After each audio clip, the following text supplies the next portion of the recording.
Hello and welcome to another game review. This week I will be taking a look at the game Graveyard Keeper, and I won't lie to you, when I saw the title I kind of hoped that the game will suck, so I can say things like Graveyard Keeper? Well, this game will certainly need one. Or Graveyard Keeper is an apt name because this game bored me to death. However, after playing this game I noticed that I won't have to make up bad jokes because there are enough of them in the game already.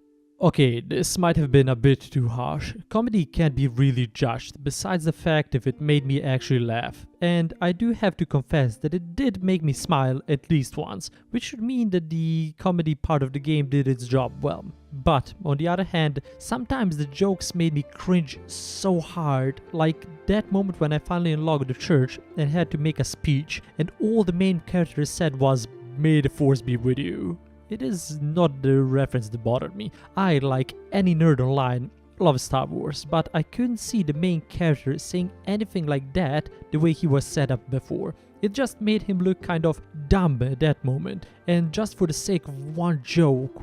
On the other hand, I didn't learn much about him in the few hours that I did play the game. At the outset, the main character dies and wakes up at a graveyard in a fantasy world, where he is met with a talking skull named Mort.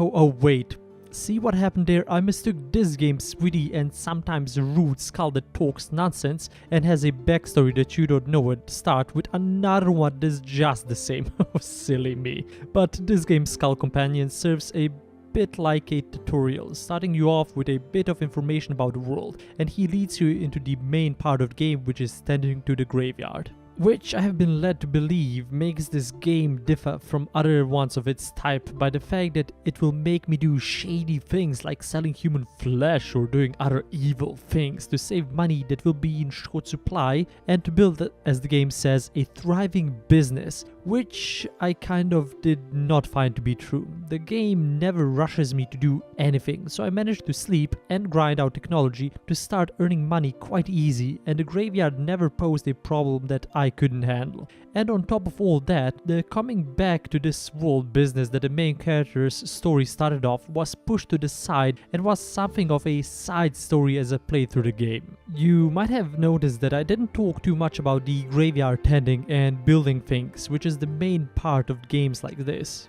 Well, the thing is, there isn't much to talk about. Most of it you probably saw in games like Harvest Moon or Stardew Valley already.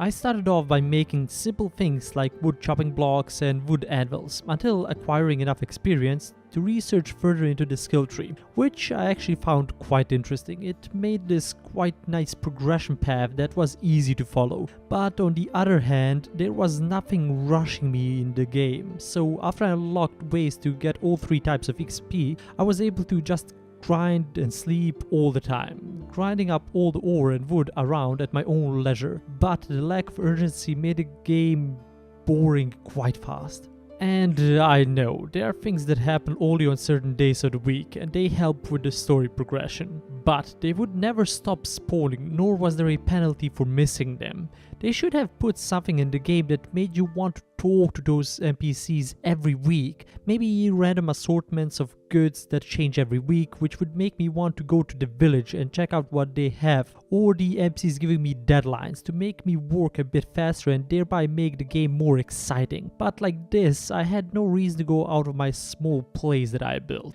And now that I think about it, I am thankful for that, considering how slow the character runs.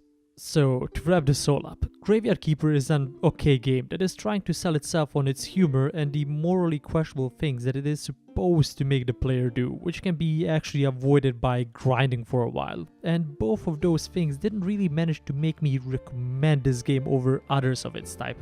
And the price tag of 20 euros compared to Stardew Valley's price of 14 is just another reason for me to recommend looking into other games. However, if you need a quick farming and construction sim and you have somehow played and gotten bored of all the others, this game might be worth it when it goes on sale, of course. And before I finish this review, I'd like to thank you so much for watching, and do subscribe and leave a like if you want to see more reviews like this. And as always, goodbye and thanks for listening.